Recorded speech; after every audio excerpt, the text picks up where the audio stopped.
8th of June 2015.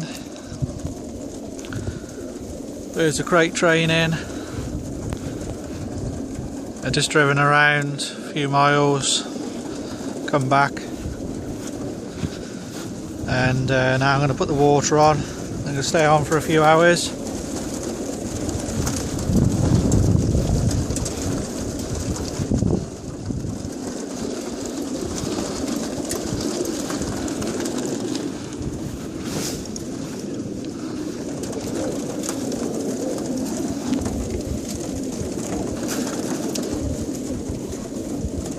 Stresses them out.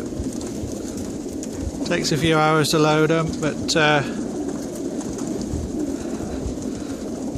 they'll be on the trailer now every day when possible.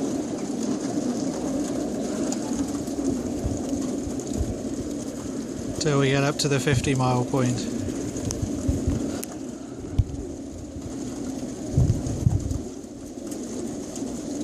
Speak soon, Jeremy.